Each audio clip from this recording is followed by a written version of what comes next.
welcome to the Deep Dive. So today we are looking at the 2026 design and advertising landscape.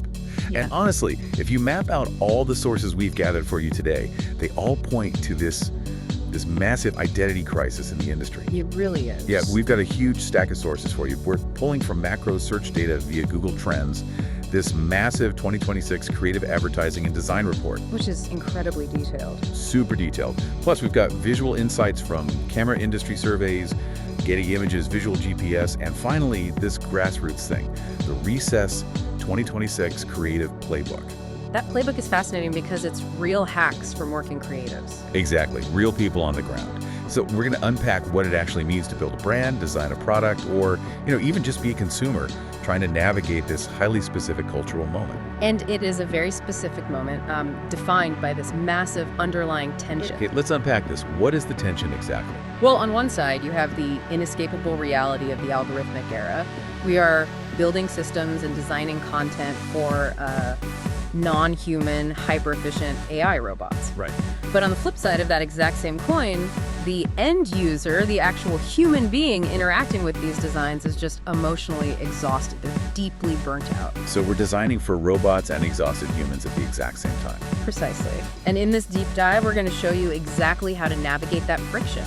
Because balancing machine efficiency and messy human reality is essentially the defining skill for anyone working right now. Okay, so let's unpack that machine side first, because the scale of it is just staggering. We're looking at a foundational shift into what the sources are calling agentic commerce. Yes, agentic commerce. Because AI is no longer just this new plugin you use to generate a quick background image. It's the operating system of the entire content supply chain. The sheer volume. I mean, 70 million assets generated by AI in just the fourth quarter of 2025 alone. Right, but the part that really shifts the paradigm isn't even the volume of content. It's who or what is actually looking at it. Right, the delegated intent. Exactly. We are seeing the massive scale of delegated intent. Right now, nearly 24% of all AI users have adopted AI shopping assistants. 24%. Let that sink in for a second.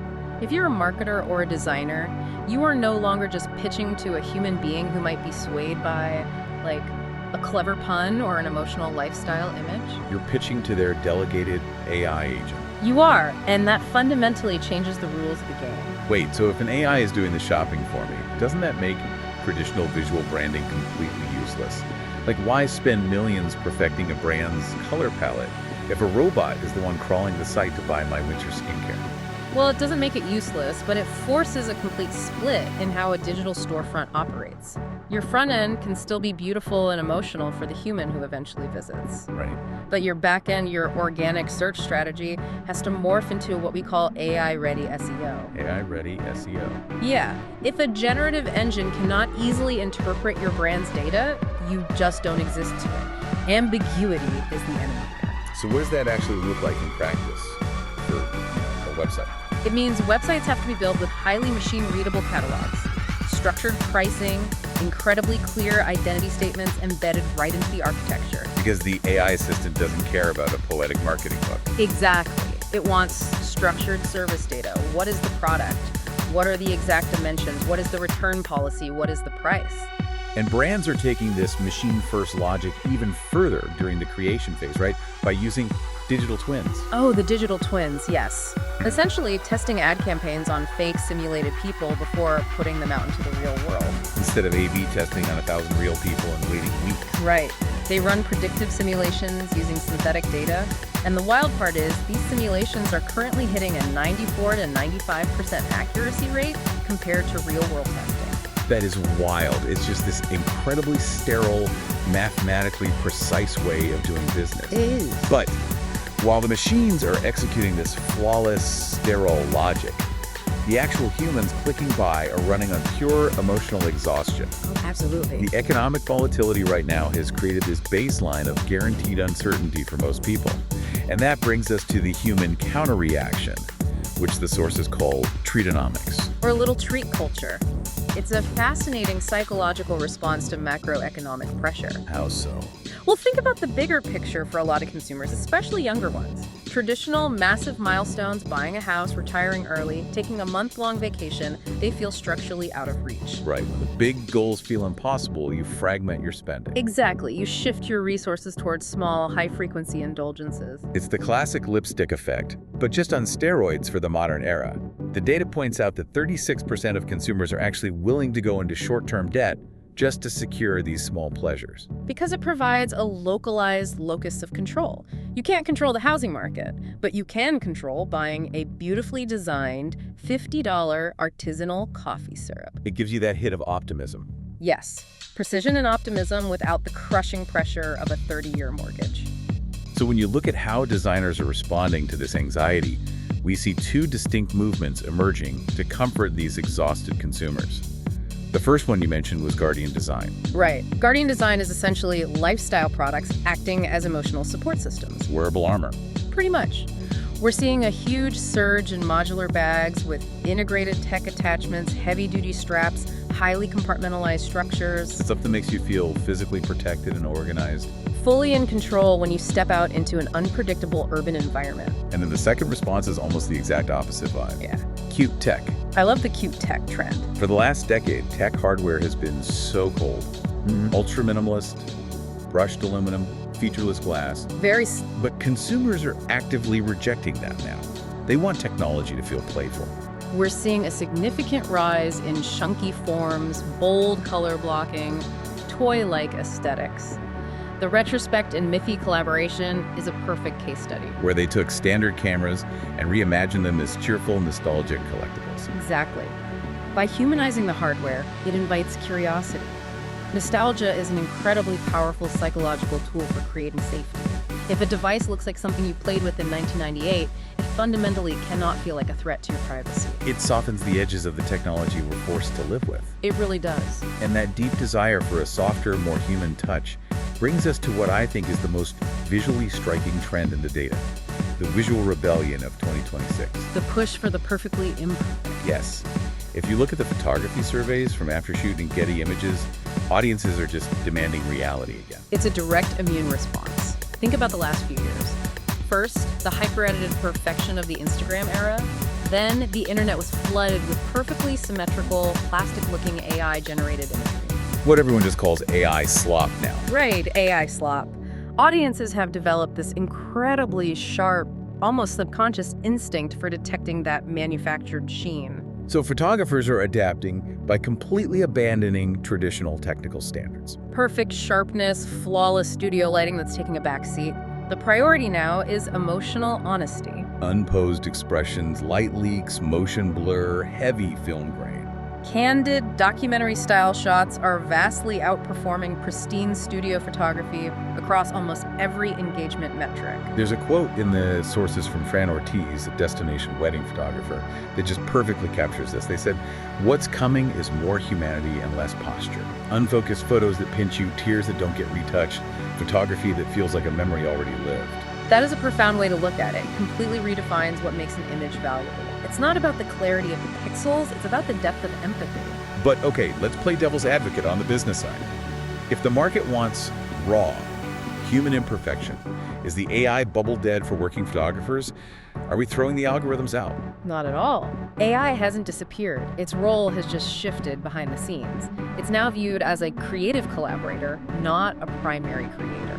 Because the real nightmare for a photographer isn't taking the photos, it's the culling process afterwards. Exactly. Sorting through 5,000 images from a weekend shoot is soul-crushing. So AI steps in to handle that tedious, low-value labor. It culls the images, matches color grades, does initial skin cleanup. Which frees up the human artist to focus entirely on the storytelling and the emotional nuance. Crystal. And if you're listening to this, think about your own social media feed or your professional projects. The content that makes you stop scrolling usually looks a little messy, right? It's intentional. It's a strategy called connectioneering. Connectioneering. Engineering instant, intimate relatability. Triggering that head nod moment where the viewer sees it and thinks, same. Because the cognitive research shows that 70% of consumer decisions are currently driven by emotion, not logic. If you aren't mirroring their lived imperfect reality, you are losing them. And people don't just want to see that reality, they want to feel it. Because of screen fatigue, There is an insatiable demand for tactile sensory engagement. This is the all the feels trend. Yes, the demand for ASMR sound-led videos, hypertextural macro imagery where you can almost feel the fabric through your screen, first-person POV shots. Marketers are actually writing AI prompts that describe how an image should theoretically smell or the ambient temperature of the room just to get more visceral results. It's all about grounding the user in the physical world. But then you have Gen Z utilizing a completely different coping mechanism, which the sources call surreal silliness. Surreal silliness is fascinating. It's maximalist humor and absolute absurdity. Visual campaigns that completely defy physics. Like a giant 3D rendered tube of lipstick painting the Eiffel Tower. Right. And it resonates because, again, if the real world feels impossible to control, creating digital spaces that defy the laws of physics gives Gen Z absolute control. It's a coping mechanism masked as entertainment. Reclaiming power by refusing to play by reality's rules.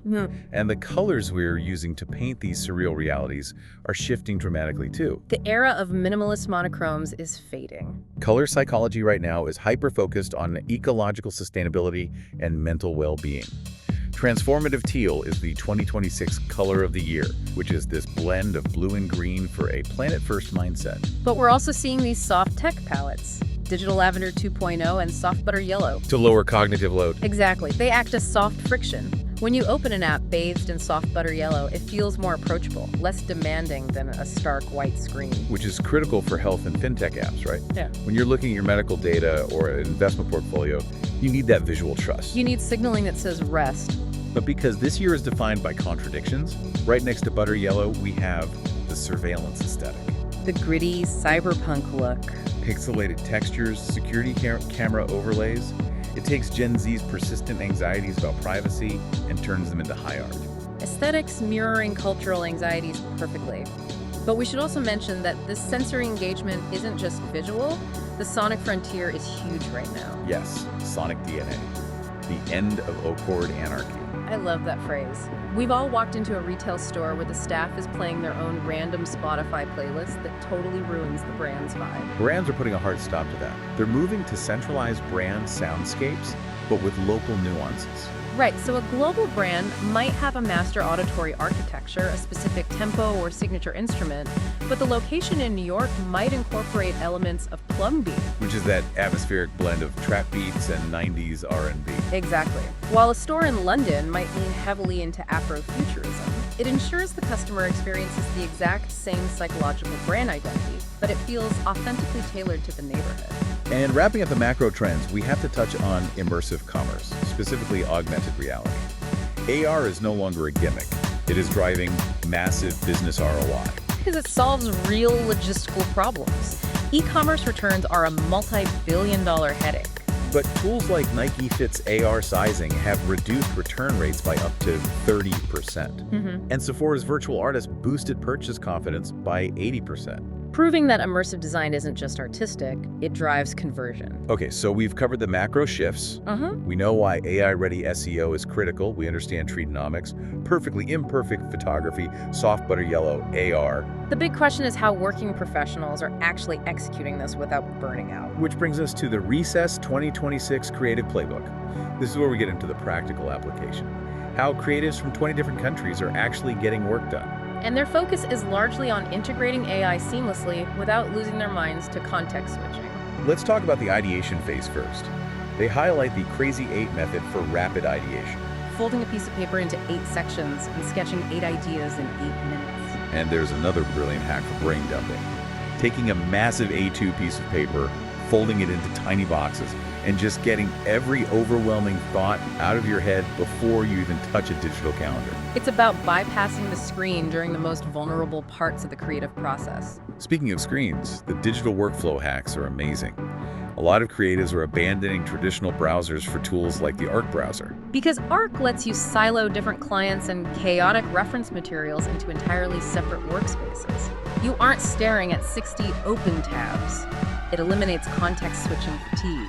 And they're using good palette for instant UI color schemes directly on mockups. Plus, heavily relying on the Mac's Stage Manager feature. And the Inspect Element hack. Yes.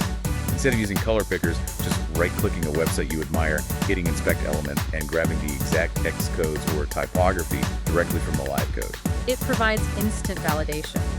But my favorite insight from the playbook is how they handle the paralysis of a blank digital page when drafting strategy. The voice memo hack. Exactly. They go for a walk, they just talk into their phone's voice memos, capture all the raw, disjointed, purely human thoughts. And then they use an AI text-to-speech tool to transcribe it. Right. They drop that raw transcript into a generative AI model with a specific prompt to structure it into a coherent document.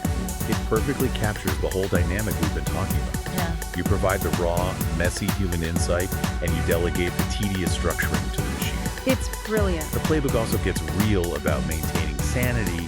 They talk about palate cleansers. Finding focus in a chaotic environment, for neurodivergent professionals, absolute silence can actually be deafening. So they put on a highly predictable, slightly cheesy B-grade TV show in the background. It provides just enough ambient distraction to let the deeper cognitive functions lock in. And the simplest advice of all, be a good hydro homie. Drink water to keep the creative flow moving. It sounds basic, but it's crucial. They also recommend some essential reading for grounding yourself.